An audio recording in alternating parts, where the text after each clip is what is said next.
এখানে আমরা আসতে বলেছি একটি গুরুত্বপূর্ণ বিষয় আপনাদের মাধ্যমে গোটা বাংলার মানুষকে জানাবার প্রয়োজন আমরা বোধ করেছি দলের পক্ষ থেকে। আমার সঙ্গে আমাদের মাননীয় সাধারণ সম্পাদক রাজ্যের কুণাল ঘোষ আছেন এবং আমরা দুজনে সেই কথা যা বারবার আমরা বলে এসেছি, পুনরাবৃত্তি করে অনেকবার বলা হয়েছে, কিন্তু সেটা যে কতটা সত্য সেটা আবার নতুন করে প্রমাণ হচ্ছে।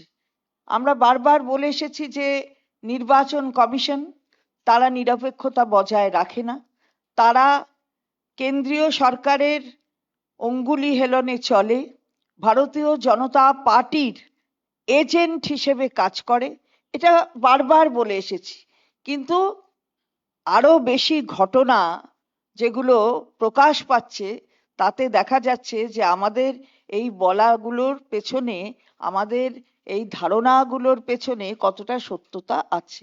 সুতরাং আজকে আমরা যে বিষয়টি আপনাদের সামনে নিয়ে আসছি সেটা হচ্ছে যে নন্দীগ্রামে গিয়েছিলেন আমাদের মুখ্য যে নির্বাচন চিফ ইলেকটোরাল অফিসার, মুখ্য নির্বাচনী যে আধিকারিক এই বাংলার, মনোজ কুমার আগরওয়াল, শ্রীযুক্ত মনোজ কুমার আগরওয়াল যেতে পারেন, গিয়েছেন।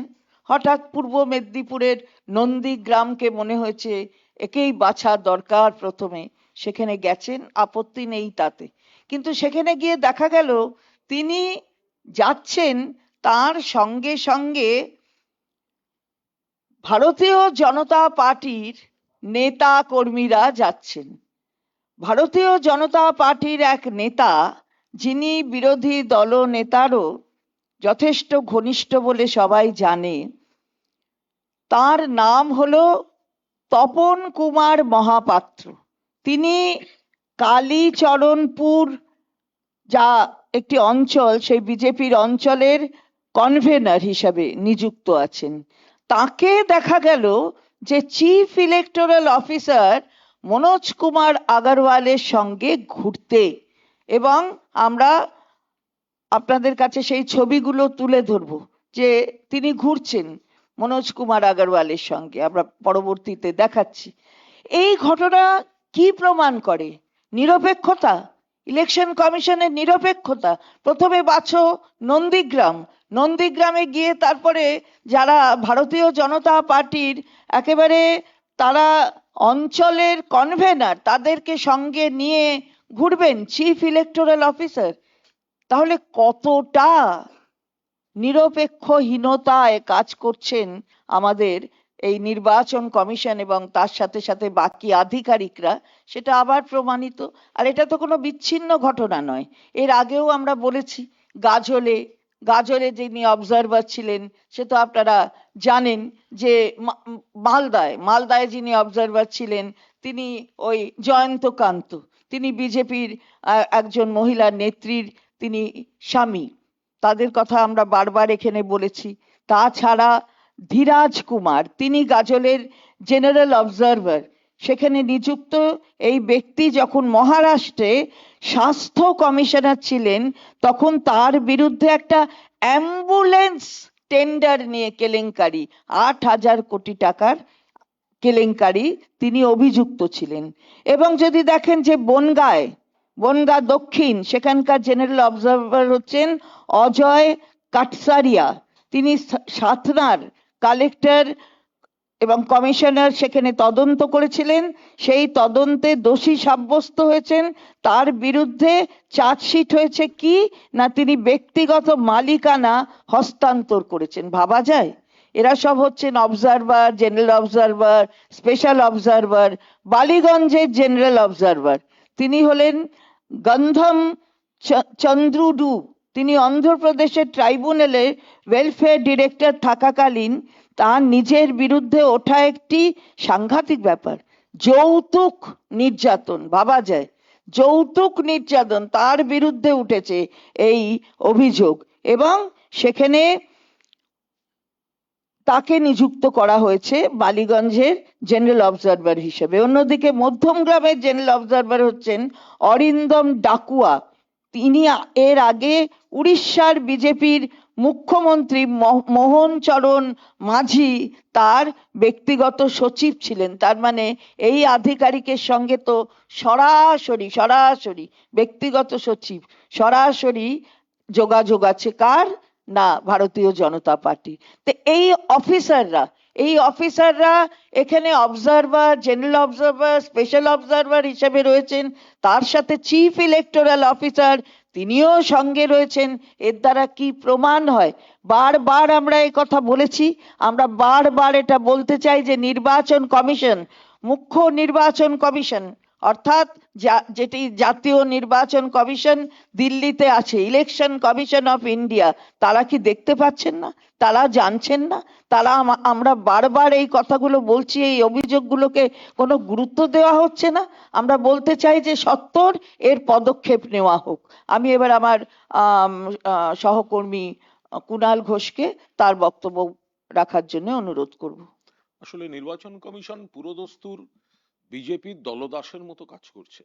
বিজেপি হারবে, বিজেপির সংগঠন নেই, সেই জায়গায় দাঁড়িয়ে যেন নিজেই দায়িত্ব কাঁধে তুলে নিয়েছেন নির্বাচন কমিশনের লোকজন। নন্দীগ্রামে যেটা মাননীয় চন্দ্রিমা ভট্টাচার্য বললেন, কালীচরণপুর গিয়েছেন, প্রথম কথা ওনাকে নন্দীগ্রামই যেতে হবে মুখ্য নির্বাচনী অফিসার, তারপর কালীচরণপুর, সেখানে তপন কুমার মহাপাত্র বিজেপির নেতা সঙ্গে সঙ্গে ঘুরছেন। ছবিটা আপনারা দেখুন, বিজেপির নেতা সঙ্গে সঙ্গে ঘুরছেন। কার সঙ্গে ঘুরছেন? যিনি নাকি নিরপেক্ষ নির্বাচন কমিশনের লোক, মুখ্য নির্বাচনী অফিসার, তিনি প্রথমেই বেড়াতে গেলেন নন্দীগ্রাম, আর সেখানে ঘুরছেন কে? না বিজেপির কালীচরণপুরের অঞ্চল কোঅর্ডিনেটর। শুধু এটাই নয়, এর আগে নন্দীগ্রামের তো আলাদা বিচ্ছিন্ন ঘটনা নয়, নন্দীগ্রাম 2 এর যিনি বিডিও সুরজিৎ রায় ক্ষেত্র একই ধরনের অভিযোগ ইত্যাদি ইত্যাদি ছিল। ফলে এই নির্বাচন কমিশন ভোটারদের বাদ দিচ্ছেন, বৈধ ভোটারদের বাদ দিচ্ছেন, অন্য রাজ্যের ভোটারদের ভোটার লিস্টে কপি পেস্ট করে ঢোকাবার চেষ্টা করছেন, এবং এখানকার সমস্ত নির্বাচনী প্রসেসটায় বিজেপির দ্বারা প্রভাবিত হয়ে এবং বিজেপির সুপারিশ করা লোকদের ঢুকিয়ে নির্বাচনটা কারচুপি করার চেষ্টা করছেন, মুখোশ পরে আছেন। এর থেকে ভালো যে নির্বাচন কমিশনের লোকজন, তারা নির্বাচনে নিজেরাই লড়তে পারতেন, বিজেপির মুখোশ পরে এসব করার কি দরকার? তো এসব করেও হবে না।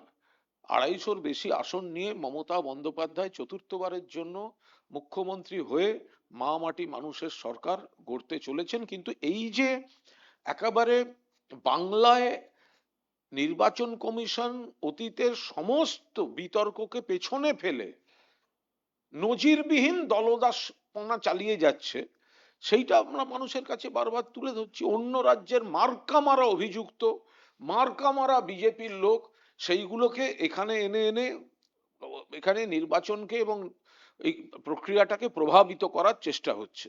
আমরা তাদের সমস্ত তথ্য সর্বভারতীয় তৃণমূল কংগ্রেসের তরফ থেকে আমরা মানুষের কাছে তুলে ধরছি। আমরা অনেকগুলো কমপ্লেন করেছি। পানিহাটিতে আপনারা জানেন, আমরা জানিয়েছিলাম জনসমক্ষে, আমরা এক্সে পোস্ট করেছিলাম এবং যথাযথ আমাদের পার্টি কমপ্লেন করেছিল যে সেখানে নাকি সেক্টর অফিসার বিজেপির পতাকা মারছে বসে বসে। বুঝুন, তাকে করেছে সেক্টর অফিসার, সরিয়ে দিয়েছে। কিন্তু এরকম তো গুচ্ছ গুচ্ছ হয়ে আছে। অন্য স্টেট থেকে যাদেরকে এনে এখানে পাঠাচ্ছে, ধীরাজ কুমার থেকে শুরু করে ওই গন্ধম চন্দ্রন্ডু থেকে শুরু করে পরপর যারা রয়েছেন, তো তারা তো সব অন্য রাজ্যের বিজেপির লোক এখানে প্রশাসনের মুখোশ পরিয়ে, নির্বাচন কমিশনের মুখোশ পরিয়ে বিজেপির কাজ করাতে পাঠাচ্ছে। তো ওদেরও একটা স্টার ক্যাম্পেনার লিস্ট হওয়া উচিত নির্বাচন কমিশনের। যে অফিসারগুলোকে পাঠাচ্ছে তাদেরও star campaigner EC, star campaigner EC. দলের তরফে যেগুলো আসছে সেগুলো আলাদা, কিন্তু ইসির আবার স্টার ক্যাম্পেনার, যে এরা যাবে, এদের বিভিন্ন পদে বসিয়ে দেবো আর এরা আমাদের ভোটের কাজ করবে, এদের নাম হবে স্টার ক্যাম্পেনার ইসি। অন্য রাজ্যে যারা বিজেপির দলদাস, একের পর এক কেলেঙ্কারিতে অভিযুক্ত, তাদের নির্বাচনী প্রক্রিয়ায় বিভিন্ন পদে বসিয়ে প্রভাবিত করার চেষ্টা হচ্ছে। আমরা 4 তারিখ বিকেলে মানুষের রায় প্রকাশিত হলে দেখবেন যে যতই করো হামলা, আবার জিতবে বাংলা।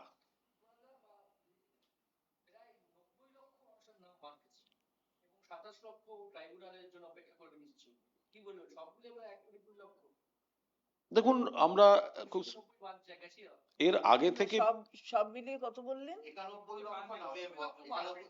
লক্ষ নাম্বার 27 লক্ষ রিজেক্টেড যারা ট্রাইব্যুনালে যাবেন। কেন জেলাতেই এই হিসেব। না, এখন পরিষ্কার কথা যেটা হচ্ছে, হলো ব্যাখ্যাটা। আমরা যেটা নির্দিষ্ট অঙ্ক যেটাই হোক, তথ্য পরিসংখ্যান যেটাই বলুক, বহু বৈধ ভোটার তারা কিন্তু এখনো পর্যন্ত ভোটার তালিকায় নেই। ভোটার তালিকা থেকে বাদ দেওয়া হচ্ছে, অনিশ্চয়তায় রাখা হচ্ছে, এখনো ঝুলিয়ে রাখা হচ্ছে। এদিকে নির্বাচনটা এসে পড়েছে, ফলে পরিকল্পিতভাবে বহু ভোটারকে বাদ রেখে নির্বাচনে ভোটার তালিকায় কারচুপি করা হচ্ছে। মাননীয় মুখ্যমন্ত্রী মমতা বন্দ্যোপাধ্যায় যদি বাধা না দিতেন, যদি নিজে সুপ্রিম কোর্টে সওয়াল করে প্রধান বিচারপতির, মহামান্য প্রধান বিচারপতির এজলাসে সুপ্রিম কোর্টের হস্তক্ষেপ এবং আমাদের অভিযোগগুলোয় সুপ্রিম কোর্টের মান্যতা যদি আদায় না করে আনতেন, তাহলে এই সংখ্যাটা বিজেপির কথার মতো 1.5 কোটি 2 কোটি 2.5 কোটিতে গিয়ে দাঁড়াতো। এখনো পর্যন্ত যাদের ভোটাধিকার রাখা গিয়েছে সেটা কিন্তু শুধুমাত্র মমতা বন্দ্যোপাধ্যায়ের নেতৃত্বে তৃণমূল কংগ্রেসের লড়াইয়ের জন্য, এবং বাকি অংশের জন্য আমাদের যা যা পদ্ধতি আছে, মানুষের কাছে কোথায় অ্যাপিল করবেন, কিভাবে অ্যাপিল করবেন, আমাদের ক্যাম্পগুলো চলছে, ট্রাইব্যুনালে কিভাবে জানেন, ট্রাইব্যুনালটা করতেও তো ইলেকশন কমিশন কত দেরি করলো। তো এই সমস্তটার পরেও আমরা বলছি এটা একটা কারচুপি, এটা বৈধ ভোটারদের বাদ দিয়ে নির্বাচন কমিশন বিজেপির নির্দিষ্ট পথে তারা বাংলার ভোটার তালিকায় কারচুপি করছে। আমরা এর প্রতিবাদ করছি, আমরা বৈধ ভোটারদের পাশে আছি এবং এখনো নাম তোলার প্রক্রিয়া যা যা করণীয় আইনিভাবে সমস্তটা একমাত্র তৃণমূল কংগ্রেসই করছে। কিন্তু পাশাপাশি ভোটটা যখন এসে গেছে, ফলে ভোটের প্রস্তুতিও আমাদের রাখতে হচ্ছে। 24 জনের সব থেকে বেশি নাম বাদ গেছে মুর্শিদাবাদে এবং সেখানে 4,55,137 জনের নাম বাদ। শতাংশের হিসাবে মতুয়া অধ্যুষিত নদিয়ায় সর্বাধিক অবৈধ ভোটার করা হচ্ছে। দেখুন, এই গোটা বিষয়টাই আমরা যেটা বলছি যে এর মধ্যে এই যে বাদ দেয়া হয়েছে, তো সুপ্রিম কোর্টের তো নির্দেশনামা ছিল, এটা মাননীয় মন্ত্রী চন্দ্রিমা ভট্টাচার্য আরো একটু এক্সপ্লেন করে দেবেন। সুপ্রিম কোর্টের একদম পরিষ্কার অবজারভেশন এবং অর্ডার ছিল, যাদের নাম বাদ যাচ্ছে তাদের কেন বাদ গেল এই ব্যাখ্যাটা দিতে হবে। সেই ব্যাখ্যা কিন্তু আমরা এখনো পাচ্ছি না। কেন নাম বাদ গেল তার তো একটা ব্যাখ্যা দিতে হবে, বা কেন তাকে অনিশ্চয়তায় রাখা হয়েছে। সেই ব্যক্তি ভোটার 2002-তেও ভোট দিয়েছে হয়তো, অথবা তার সমস্ত আত্মীয় স্বজন ভোট দিয়েছে, কিন্তু তাকে ঝুলিয়ে রাখা হলো কেন? আচ্ছা, ঝুলিয়ে রাখা মানেই, অ্যাডজুডিকেশন মানেই কিন্তু সে অবৈধ নয়, তাহলে তার ভোটাধিকারটা কেন আটকানো হবে? এটা তো আপনি বারবার বিচারের আমরা রায় বলেছি। বেরোবার আগে কাউকে শাস্তি দিতে পারেন না। বারবার বলা হয়েছে, কারণ আত্মপক্ষ সমর্থন করবার সেই কাজটা কিন্তু করতে দিতে হয় আমাদের সংবিধান সম্মতভাবে, যেটা আমাদের অনারেবল সুপ্রিম কোর্ট বলেছেন। তার কারণ না দিলে কি করে আত্মপক্ষ সমর্থন করবেন?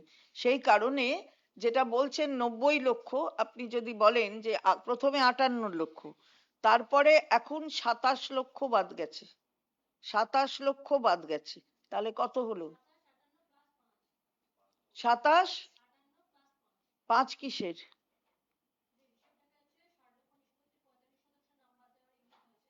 না, এইরকম বললে হবে না, কিন্তু ওইভাবে এরকম আমাদের হাইপোথেটিক্যাল fixed বললে হবে না। এবং প্রত্যেক দিন এখনো কিন্তু ফ্রিজ হয়েছে শুধুমাত্র প্রথম যে দফার, First phase। এটা আছে এখন, এখন কিন্তু সম্পূর্ণ হিসেব পাওয়া যাবে না। না, সেটা আমরা ফার্স্ট ফেজে ফ্রিজ হয়েছে যেটা, সেখানেও আমাদের পরিষ্কার বক্তব্য, বহু বৈধ ভোটারের নাম বাদ রেখে বা তাদের বাদ যাওয়ার কারণ ব্যাখ্যা না করে, তাকে পর্যাপ্ত সুযোগ না দিয়ে, আত্মপক্ষ সমর্থনের সুযোগ যুক্তি না দিয়ে এই বাদটা রাখা হয়েছে। এর পরের ভোটে ভোট দিতে এবং পারবেন এখানে কি পারবেন না এটা সেটা তো পরের কথা। পরের কথা। এটা ট্রাইব্যুনাল, যখন ট্রাইব্যুনাল যাবে তখন সেটা উল্টে যাবে কিন্তু। কাল যাদের নাম বাদ যাচ্ছে তুলনা, যাদের নাম বাদ যাচ্ছে বা যাবে তাদের তাহলে ভবিষ্যৎ কি? তার আদৌ কি তারা ভোট দিতে পারবে? সেটা 13ই এপ্রিল আবার সুপ্রিম শুনানি কোর্ট রয়েছে, আছে, সুপ্রিম শুনানি কোর্ট আছে, সেখানে সেখানে যেরকম আমরা রায় দেবে। আমাদের পূর্ণ আস্থা আছে পূর্ণ আস্থা। সুপ্রিম কোর্টের উপর।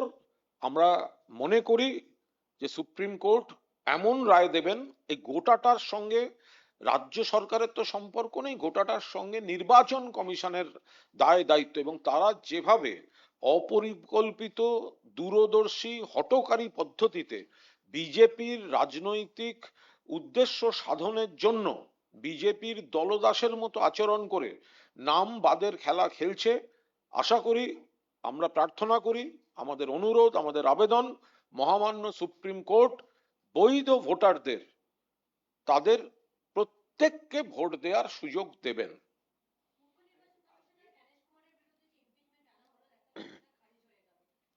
চুপি চুপি খারিজ করেছে, রাতের অন্ধকারে খারিজ করেছে। প্রকাশ্যে এতগুলি দল তৃণমূল সহ তারা জ্ঞানেশ কুমারের এই সম্পূর্ণ বিজেপি ঘেঁষা, বিজেপির মুখোশ, মানে উনি নিরপেক্ষতার মুখোশ পরে বিজেপির এজেন্ডায় চলছেন, একটা মুখোশধারী বিজেপি, তাকে তার পক্ষপাতদুষ্ট মানুষের জীবন নিয়ে, অস্তিত্ব নিয়ে ছিনিমিনি খেলছেন। তাকে ইমপিচ করার যে প্রস্তাব দেওয়া হয়েছিল, এতগুলি এমপি নোটিশ কোন রকম আলোচনা ছাড়া রাতের অন্ধকারে সেটা খারিজ করেছে বিজেপি স্পিকার। এতে আরো প্রমাণিত হয় যে Gyanesh Kumar sponsored by, patronised by BJP. BJP. Commission একটা নির্দেশ দিয়েছে প্রত্যেক থানায় 10 জন করে, কমপক্ষে 10 জন করে ভিআইপি রাউন্ড তাদেরকে চিহ্নিত করতে হবে। ভিআইপি রাউডি মানে যদি না থাকে তাও চিহ্নিত করতে হবে। কমিশন নিজেই তো রাউডি, তা আবার কি চিহ্নিত করবে? আমরা আবার এইটাই বলছি, কমিশন নিজেই রাউডি। আমার যদি একটা থানায় রাউডি না থাকে, তাহলে কি তৈরি করে এনে রাউডি তাকে দিতে হবে? একটা মানে 10টা দিতেই হবে? অদ্ভুত কথা। পাসপোর্ট জমা দেওয়ার সত্ত্বেও দেখা গেছে বহু মানুষের নাম ভোটার তালিকায় তোলেনি ইয়ারুরা। যেমন নন্দলাল বসুর ক্ষেত্রে গতকালকে বলা হয়েছে, তার যে পরিবারের ক্ষেত্রে হয়েছে, ফারাক্কার কংগ্রেস প্রার্থীর ক্ষেত্রে ঘটনাটা ঘটেছে। এই হয়রানিটা কেন? এটা তো পরিকল্পিত, ওরা যেন তেন প্রকারে, মানে নন্দলাল বসুর ফ্যামিলি বা এরকম অনেক কি মানে বিশিষ্ট পরিবার এবং মানে সাধারণ মানুষ যারা বৈধ ভোটার, পাসপোর্ট আছে মানে কি, পাসপোর্ট তো সিটিজেনশিপের এবং এবং পাসপোর্টটা দিচ্ছে কিন্তু কেন্দ্রীয় সরকারের বিদেশ দপ্তর। একদম। তো সুতরাং পাসপোর্ট যার আছে সে তো ভারতীয় নাগরিক বলেই পাসপোর্টটা পাচ্ছে। তো যার পাসপোর্ট আছে তাকে বাদ দেওয়া হচ্ছে, এটা দ্বিচারিতা নয়? যে বিদেশ দপ্তর যাকে নাগরিক বলছে তাকে নির্বাচন কমিশন বলছে নাগরিক কিনা প্রমাণ দিতে হবে, অথবা নাগরিক নয়। এটা তো সম্পূর্ণ দ্বিচারিতা। বিজেপির সুবিধা করে দেওয়ার জন্য অ্যাট দ্য কস্ট অফ বাংলার নাগরিকদের অস্তিত্বের সংকট, এই রাজনীতিটা নির্বাচন কমিশনকে দিয়ে বিজেপি করাচ্ছে। আমরা তো আইনত লড়ছি নির্বাচন কমিশনের বিরুদ্ধে, কিন্তু মানুষ এর প্রতিবাদের রায়টা দেবেন গণতন্ত্রে ভারতীয় জনতা পার্টিকে বাংলা থেকে চূড়ান্তভাবে পরাজিত করে। কারণ এই পার্টিটার জন্যই এই লক্ষ লক্ষ কোটি কোটি মানুষ আবার নতুন করে অস্তিত্ব নিয়ে সংকটে পড়েছেন। মালদায় যে এনআইএ তদন্ত করছে, তারা বলছে পুরোটাই পূর্ব পরিকল্পিত, বাচ্চাদের সামনে রেখে, মহিলাদের সামনে রেখে হামলা করা। এনআইএ পুরোটাই বিজেপির হয়ে চলছে। এনআইএ তে বহু দক্ষ অফিসার আছেন, কিন্তু তারা ওখানে চাকরি করেন। বিজেপি এই এনআইএ এবং অন্য এজেন্সিগুলোকে আপনি দেখুন, এখন ভোটের আগে তৃণমূলের বিরুদ্ধে ব্যবহার করছে। তৃণমূলের প্রার্থী যারা পুরনো মামলায়, তাদের সামন করা হচ্ছে। তৃণমূলের দক্ষ সংগঠক যারা, তাদের সামন করা হচ্ছে। তো এনআইএ কে তো বিজেপি যা লিখে দিয়েছে সেইগুলোই, এনআইএ এর আলাদা কোনো রিপোর্টের কোনো তাৎপর্য আছে? বিভিন্ন জায়গাতে দেখা যাচ্ছে যে গতকালও দেখা গেছিল যে বিশাল লাইন মানুষের। আজকে বিধাননগরের মহকুমা শাসকের কার্যালয়ের বাইরে ভোর 4টে থেকে মানুষ লাইন দিয়েছে, তাদের নাম 2002 এর তালিকায় রয়েছে, পাসপোর্ট রয়েছে, ড্রাইভিং লাইসেন্স রয়েছে, এমনকি ডিসচার্জ সার্টিফিকেট এখানে হাসপাতালে জন্মগ্রহণের, তারা ওদের প্রত্যেকটা ভোট দিয়েছে। ভয়াবহ পরিস্থিতি। বিজেপি নেতারা একবার যান না, এর বিজেপি এই যে Manoj Agarwal, chief electoral officer, তিনি একবার যান না ওই লাইনটায়, যেখানে যে মানুষগুলো দাঁড়িয়ে রয়েছে ওই নামটা তোলার জন্য ট্রাইব্যুনালে বা কোনো ক্যাম্পে, চূড়ান্ত হয়রানি। তাদের মধ্যে অধিকাংশ বৈধ ভোটার, 2002-এর নাম আছে অথবা তাদের বাবা মার নাম আছে, সমস্ত রকম নথিপত্র নিয়ে রাত জেগে ভোর থেকে বিনিদ্র রজনী যাপন করে সকাল থেকে লাইনে গরমের মধ্যে দাঁড়িয়ে রয়েছেন। নন্দীগ্রামে বেড়াতে যাচ্ছেন কেন? যান না লাইনটা এগিয়ে, আপনার স্পেশাল টিম ওই লাইনে পাঠান না, স্যাম্পল সার্ভে করুন না যে তারা কেন লাইনে দাঁড়িয়ে থাকতে হচ্ছে। একজন বৈধ ভোটার কোন পাপ করেছে যে তাকে আজ পর্যন্ত ওই লাইনে দাঁড়িয়ে থাকতে হচ্ছে? মনোজ আগরওয়াল, দয়া করে লাইনগুলোয় যান না, একবার মিট করুন না। নন্দীগ্রামে বিজেপির ক্যাডারদের নিয়ে ঘুরে বেড়াচ্ছেন আপনি, নন্দীগ্রামে বিজেপির ক্যাডারদের নিয়ে ঘুরে বেড়াচ্ছেন, একবার লাইনটায় যান না। যারা দাঁড়িয়ে আছে তারা তো এই দেশেরই, তারা নাগরিক। আপনি তাদের জীবন নিয়ে ছিনিমিনি খেলেছেন বিজেপির কথায়, একবার যান। আমরা দাবি করছি ওই লাইন যেখানে বিপুল সংখ্যক মানুষ দাঁড়িয়ে আছেন, আপনি পাবলিক মিট করছেন, শুধু নন্দীগ্রামে কেন করবেন? যে ক্যাম্পের সামনে নাম তোলার লাইন রয়েছে, কেন সেখানে মনোজ আগরওয়াল যাবেন না? যদি নন্দীগ্রামে যেতে পারেন তাহলে যান ওই ক্যাম্পে, ক্যাম্পে গিয়ে মানুষের সঙ্গে মিট করুন, ওখানে সমীক্ষা করুন, ডকুমেন্ট দেখতে চান, র্যান্ডম সার্ভে করুন। তাদেরকে আপনারা লাইনে দাঁড় করিয়ে দিয়েছেন। তাদের মধ্যে এই তো হলো, কোন একজনকে, সে হতে পারে যে কোনো দলেরই, বাদ দেওয়া হয়েছিল, পরে দেখা গেল না সে বৈধ। সে বৈধ। তাহলে এই মানুষগুলো কেন দাঁড়িয়ে থাকবে? কিসের জন্য দাঁড়িয়ে থাকবে? অমানবিক একটা নির্বাচন কমিশন একের পর এক মৃত্যু চাপিয়ে দিয়েছে এই রাজ্যে, তার সঙ্গে আবার এই ধরনের কাণ্ড কারখানা করছে। আজকে রাজনাথ সিং এসেছিলেন, তিনি বলেছেন যে মুখ্যমন্ত্রী মমতা বন্দ্যোপাধ্যায় বাংলাকে জাতি ধর্ম সম্প্রদায়ের ভিত্তিতে রাজনাথ সিং, উনি নাকি দেশের প্রতিরক্ষা মন্ত্রী, পাকিস্তানে বসে সেখানকার মন্ত্রী বলছে কলকাতায় এসে অ্যাটাক করব, কলকাতায় অ্যাটাক করব। একটা শব্দ নেই আমাদের ডিফেন্স মিনিস্টারের মুখে। সেই নির্লজ্জ ডিফেন্স মিনিস্টার এখানে রাজনীতি করতে আসছেন, তিনি পাকিস্তানের মন্ত্রীকে তিনি জবাব দিচ্ছেন না। এত বড় সাহস পাকিস্তানের, বলছেন কলকাতাকে অ্যাটাক করব। কাল থেকে বসে আছেন কলকাতায়, আজকে তিনি meeting কলকাতায় করবেন। বসে আছেন, এখান থেকে পাকিস্তানকে একটা কথা বলতে পারছেন না। রাজনাথ সিংরা ঘুরে ঘুরে আসেন রাজনীতি করার জন্য, বাংলার দাবি দাওয়া পূরণে এদের নেই। এরা পরিযায়ী পাখি, এরা ভোট পাখি, এরা ডেইলি প্যাসেঞ্জারি করে ভোটের সময়। কিসের প্রতিরক্ষা মন্ত্রী? পাকিস্তানের মন্ত্রী যখন অ্যাটাক করার কথা বলে, প্রথম উত্তর তো দেওয়ার কথা আমাদের প্রতিরক্ষা মন্ত্রীর। কেন প্রতিরক্ষা মন্ত্রী জবাব দিচ্ছেন না?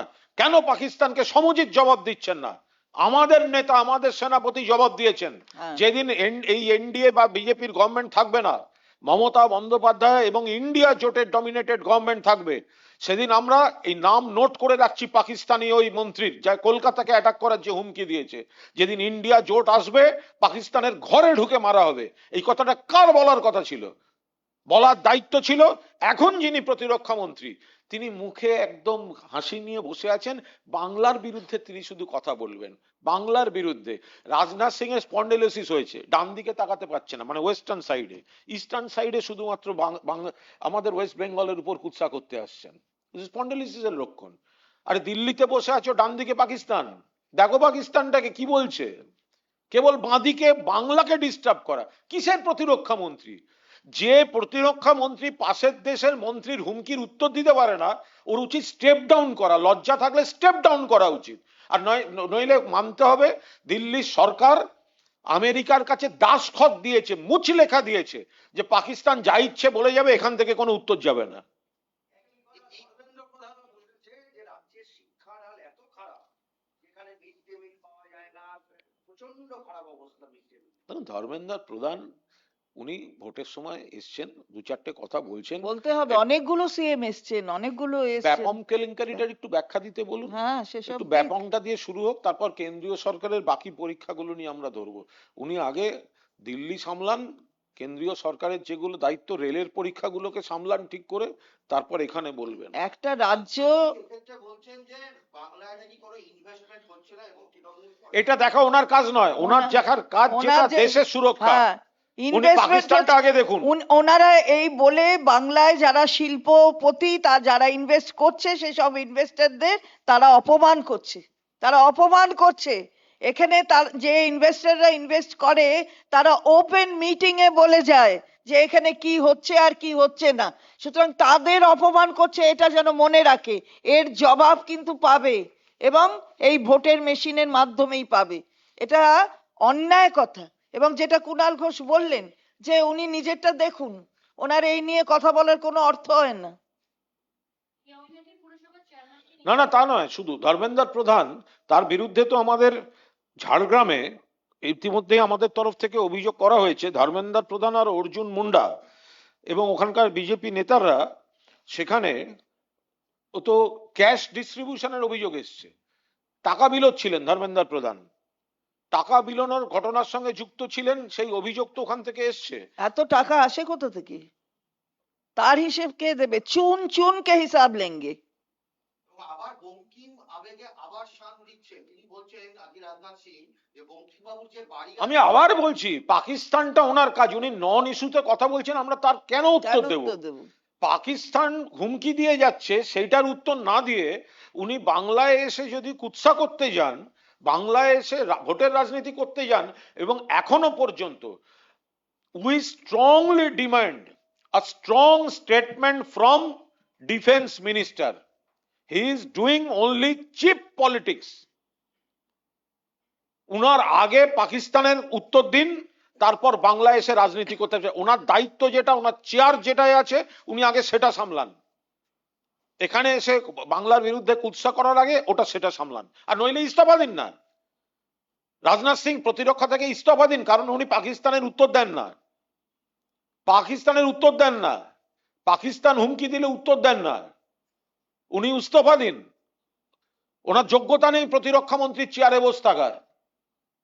পাকিস্তানের কথার উত্তর দেন না, পাকিস্তান কলকাতাকে মারবে বলে হুমকি দিচ্ছে, উনি কলকাতায় বসে কলকাতার বদনাম করছেন, পাকিস্তানকে হুমকির উত্তর দিতে পারছেন না।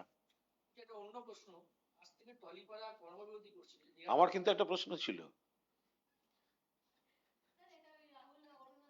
হ্যাঁ, দেখুন, এটা আমরা এটা দলের বিষয়ের মধ্যে করবো না। রাহুল অরুণোদয় বন্দ্যোপাধ্যায়ের মৃত্যু অত্যন্ত দুর্ভাগ্যজনক, কিন্তু এটা একটা ইন্ডাস্ট্রির বিষয়, এটার সঙ্গে রাজ্যের সামগ্রিক বিষয়ের কোনো সম্পর্ক নেই। রাজ্যে এখন শুটিং, নানা পরিবেশ, পর্যটন এমন ভাবে মুখ্যমন্ত্রী বাড়িয়ে দিয়েছেন, অন্য রাজ্যের বহু শুটিং এখানে হচ্ছে। আসছে, ইত্যাদি ইত্যাদি। এটা একটা ইন্ডাস্ট্রির বিষয়। কিভাবে রাহুল, আমাদের প্রিয় অভিনেতা, হ্যাঁ, কিভাবে মারা গেলেন, দুর্ভাগ্যজনক, সেটার একটা তদন্তের পাট। এটা অ্যাবসলিউটলি ইন্ডাস্ট্রির ভেতরে একটা নিজস্ব বিষয়। এখানে দু একজন বিজেপি বা সিপিএম এর লোকজন, তারা এটাকে ভোটের সঙ্গে মিশিয়ে রাজনৈতিক ইয়ে করছেন। তো অতীতেও তো এই ধরনের দুর্ঘটনা ঘটেছে। কেয়া চক্রবর্তী জলে ডুবে মৃত্যু হয়েছে, কিছুদিন আগেও হয়েছে। আবার উল্টো দিকে দেখতে গেলে কিছুকাল আগে একজন ফিল্ম ইন্ডাস্ট্রির সঙ্গে জড়িত রাত্রে একটু অপ্রকৃতস্থ অবস্থায় গাড়ি চালাতে গিয়ে লোক মেরে দিয়েছেন। ফলে দুদিকই আছে, ওটা ইন্ডাস্ট্রির বিষয়, এসবের সঙ্গে রাজনীতি মেশাচ্ছি না।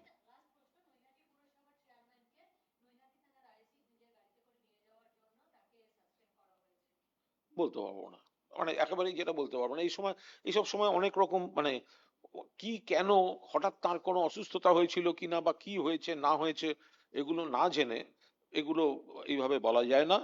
এগুলো বিজেপি শাসিত রাজ্য বা অমুক তমুক, এই ধরনের নানা ঘটনা ঘটে। এগুলো বিক্ষিপ্ত, আসলে আমাদের এখানকার অফিসারদের উপর যে কোনো মূল্যে তাদের উপর একটা দমন কিছু পীড়ন, করতে হবে আর কি। এইসব ঘটনা। সংখ্যালঘু মানুষদেরকে জেহাদি বলে চিহ্নিত করছেন সর্বত্র। দেখা যাচ্ছে মুর্শিদাবাদ এবং মালদা, যেখানে সবচেয়ে বেশি সংখ্যালঘু মানুষের বাস, সেখানেই সবচেয়ে বেশি নাম বাদ যাচ্ছে বা এই নির্বাচন হচ্ছে। অর্থাৎ বিজেপির দাবি কমিশন সেটাকে বাস্তবায়িত করছে। কিভাবে? আমরা তো বারবার সেটাই তো বলছি, এ কথাই তো আমরা বলছি, বিজেপি যেভাবে বলছে কমিশন সেভাবে করছে। এবং সংখ্যালঘু মানুষ, মহিলা, এদের সব টার্গেট করেছে। মহিলারাও অনেক, মহিলাদের বাদ দেওয়ার সেই প্রক্রিয়াও করেছে। আবার সংখ্যালঘু করতে গিয়ে সংখ্যা গরিষ্ঠ মানুষ অর্থাৎ হিন্দু মানুষও কিন্তু বাদ পড়ে গেছে, মতুয়া শ্রেণীর মানুষ বাদ পড়ে গেছে। তো এইটাই হচ্ছে খেলা খেলছে বিজেপি, যেমন বলছে তেমন ভাবে খেলতে গিয়ে এই কাজটা করছে। এটাই তো আমরা বারবার বলছি। শুভেন্দু অধিকারী বলেছিল 1 কোটি নাম বাদ যাবে, দেখা যাচ্ছে অলমোস্ট সেরকমই একই প্রায় ফিগার হচ্ছে। ও তো 1 কোটি রোহিঙ্গা বলেছিল, শুধু 1 পিস রোহিঙ্গা বার করতে পারেনি। তারপরে বাকি মাননীয় মুখ্যমন্ত্রী মমতা বন্দ্যোপাধ্যায় নিজে যদি তেড়ে ফুড়ে না নাপ দেন, হুম। তাহলে আরো অনেক মানুষ বিপুলভাবে সমস্যায় পড়তেন। 60 লক্ষে 27 লক্ষ বাদ গেছে, তাই তো? আরে 58টা তো আগে, 58 আর 60, এই যে 60-এ যেটা আর ছিল অ্যাডজুডিকেশনে তো অনেকটা আবার সেটা 27 বাদ গেছে, তাহলে সে আর বাকিটা বাদ যায়নি। কিন্তু এটা এটা কেন বলছেন না? বাদটা গেছে, আবার ওটা ওটা তো বাদ যাদের গেছে তাদের আরেকটা ফোরাম খোলা আছে, ট্রাইব্যুনালে যাবে। তাহলে এরা বাদ দিয়েছে, এদের মধ্যে একটা অংশ আবার ট্রাইব্যুনালে যাওয়ার যাবে তো। যাবে এই তো। যে যেটা 60 লক্ষ বাদ এইটাই দিয়েছিল, এইটাই মানে 2-3 কোটি হয়ে যেত যদি মমতা বন্দ্যোপাধ্যায় না থাকতো। সুপ্রিম কোর্টে নিজে সওয়াল করে সুপ্রিম কোর্টের হস্তক্ষেপ আদায় না করতেন, এবং তৃণমূল কংগ্রেস রাজ্যব্যাপী মানুষের পাশে দাঁড়ানো এবং গণ আন্দোলনে না যেত, তাহলে আরো অনেক বেশি মানুষকে এরা বাদ দিত। এখন যেটা দাঁড়িয়েছে, একজন বৈধ ভোটারও যাতে আলটিমেটলি বাদ না যান, তৃণমূল কংগ্রেস সর্বতভাবে চেষ্টা চালাচ্ছে, যদিও এটা আমাদের হাতে নেই, এটা তো পুরোটাই নির্বাচন কমিশনের। কিন্তু তা সত্ত্বেও ট্রাইব্যুনাল পর্যন্ত এবং তারপরেও আইনি যা যা আছে তৃণমূল কংগ্রেস করছে এবং করবে, এবং আগামী 13 তারিখ, 13ই আবার এপ্রিল শুনানি শুনানি আছে মামলার। से भी ज्यादा जो नाम है वो हो गए हैं, बात चला गया है। उसमें से मैक्सिमम देखा जा रहा है ना कि मालदा मुर्शिदाबाद जहाँ पे माइनॉरिटी परसेंटाइल ज्यादा है, वहां पे नाम डिलीटेशन हो गया है। क्या कहेंगे इसके ऊपर, क्योंकि इसके पहले भी हमने देखा था कि देखिए, ये तो बीजेपी के नेता, जितने भी नेता, यूनियन नेता हो या स्टेट लीडर्स हो, वो लोग पहले से एक फिगर्स बता रहे थे। देखिए, ये तो इलेक्शन कमीशन पूरा भाजपा का एजेंट जैसा, पार्टी कैडर जैसा, पार्टी ऑफिस जैसा बिहेव कर रहा है, एक्ट कर रहा है। इसीलिए भाजपा का जो पॉलिटिकल एजेंडा है वही एग्जीक्यूट कर रहा है ये इलेक्शन कमीशन। तो वो पहले से बोल रहा था, टारगेट कर रहा था माइनॉरिटीज को, मुस्लिम लोगों को। बाद में देखा गया मुस्लिम लोगों को तो वो लोग टारगेट कर ही रहा है, उसके साथ मथुआ और डिफरेंट एरिया में हिंदूज को, huge number of Hindus, they are also being harassed very badly. देखिए, एक के बाद एक मौत हो गया है। अभी इतना सारे लोग, वो लाइन में खड़ा हुआ है अभी, they are genuine voters, they have document, almost all of them, they are producing specific documents including passport। तो ये तो उसका, ये तो होना नहीं चाहिए था ना। तो ये पूरा भाजपा के स्क्रिप्ट में ये इलेक्शन कमीशन बंगाल का जनता के साथ ये इनजस्टिस कर रहा है, कॉन्स्पिरेसी कर रहा है, डिलीट करने का। और उसके बाद ये डिटेंशन कैंप का जो डर है, वो लोग बोल रहा है डिटेंशन कैंप में भेज दूंगा, डिटेंशन कैंप में।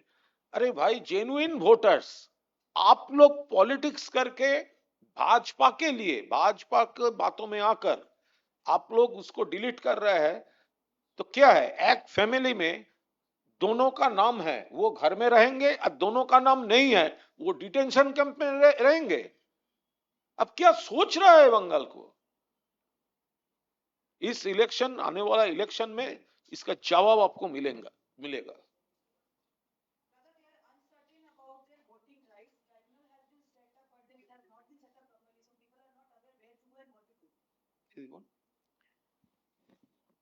No, that is what we were also alleging, that nothing has been done properly.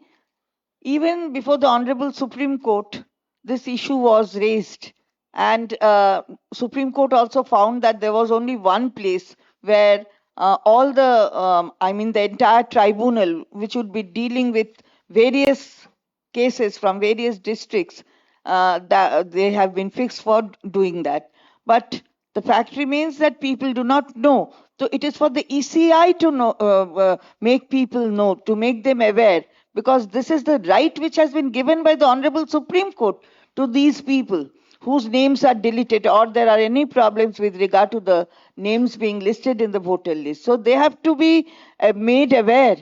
It is the duty of the ECI. Instead of doing that, the Chief Electoral Officer is roaming about in Nandigram. This is what we are time and again saying. And they have repeatedly, we have questioned, but they have no answer.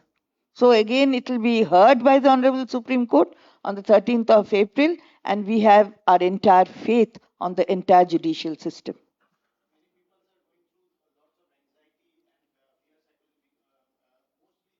Daily wage workers who are in long queue for their names, and They are losing their wages, and Supreme Court has in unequivocal language stated that the reason has to be given why the name is being deleted. But this without this reason, one cannot go and say anything before the tribunal because one doesn't know. Therefore, Honorable Supreme Court is dealing with the matter. We have our entire respect and every faith on Honorable Supreme Court, and it will be heard again on the 13th of April. The entire picture will again come to surface, and Honorable Supreme Court will look into it. impeachment motion brought by the opposition against the CEC. What else do you expect from the Honorable Speaker of Lok Sabha? Nothing more, nothing less. This is what they will be doing. There's no doubt about it. And they didn't have the guts to have a discussion on it. They could have done it after being discussed. The matter could have been discussed. The constitutional the process that could have come as a matter to be discussed, that has not been taken into consideration because they are afraid. They are afraid of everything. They are afraid of the constitution, and that is why they want to change the constitution itself. But that won't be done by the people. People know what to do and what are the replies which democratically people will give. That is, that people have already fixed, that will be given at the right time. Thank you. ও হ্যাঁ, আচ্ছা, আমাদের একটি joining আছে, বিশিষ্ট আইনজীবী অনির্বাণ বন্দ্যোপাধ্যায়। তাকে আমরা দক্ষ আইনজীবী এবং মমতা বন্দ্যোপাধ্যায় মাননীয় মুখ্যমন্ত্রী, তার নেতৃত্বে অভিষেক বন্দ্যোপাধ্যায়ের সেনাপতিত্বে সর্বভারতীয় তৃণমূল কংগ্রেসের নীতি আদর্শে তিনি বিশ্বাসী এবং দীর্ঘদিন ধরে এই পথেই তিনি চলছেন। আজ আনুষ্ঠানিকভাবে দলীয় শীর্ষ নেতৃত্বের অনুমোদন ক্রমে আমরা তাকে আনুষ্ঠানিকভাবে তৃণমূল কংগ্রেস পরিবারে স্বাগত জানাচ্ছি, গ্রহণ করছি। এবং আমিও মানে কুণাল ঘোষের সাথে আমি একটু সংযুক্ত করছি। আমার খুব ভালো লাগে, আমি যেহেতু আইনের জগতেরই একজন সামান্য মানে কি বলবো ওই যাত্রী আর কি, তো সেইখানে আমি দেখছি বারে বারে যে আইন জগতের সঙ্গে যারা যুক্ত আছে তারা বুঝছে যে কতটা সংবিধান সম্মত কাজ না করে কেন্দ্রীয় সরকার কিভাবে, ভারতীয় জনতা পার্টি কিভাবে কেন্দ্রীয় সরকার চালাচ্ছে। ফলে এই যে কম বয়সী যারা আইনজীবী তারা যে এই ব্যাপারগুলো আরো অনুধাবন করছে, এটা আমার কাছে অন্তত খুব ভালো একটা গৌরবের বিষয় বলে মনে হচ্ছে। এবং আগেও আরো আমরা আইনজীবীদের এখানে পেয়েছি আমাদের সাথে, আজকে অনির্বাণও যুক্ত হচ্ছে। আমাদের অনেক অনেক অনেক শুভেচ্ছা তাদের প্রতি থাকলো। আমি অনুরোধ করব মাননীয় মন্ত্রী চন্দ্রিমা ভট্টাচার্যকে উত্তরীয় পরিয়ে এবং পতাকা দিয়ে তাকে স্বাগত জানাবার জন্য।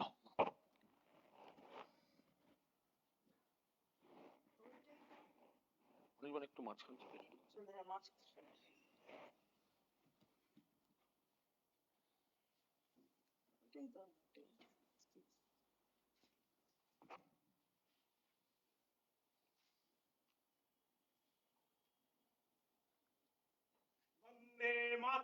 वंदे मातरम। तृणमूल कांग्रेस जिंदाबाद जिंदाबाद जिंदाबाद। ममता बनर्जी जिंदाबाद जिंदाबाद जिंदाबाद। अभिषेक बनर्जी जिंदाबाद जिंदाबाद जिंदाबाद। मामाटी मनोज जिंदाबाद जिंदाबाद जिंदाबाद। वंदे मातरम। वंदे मातरम।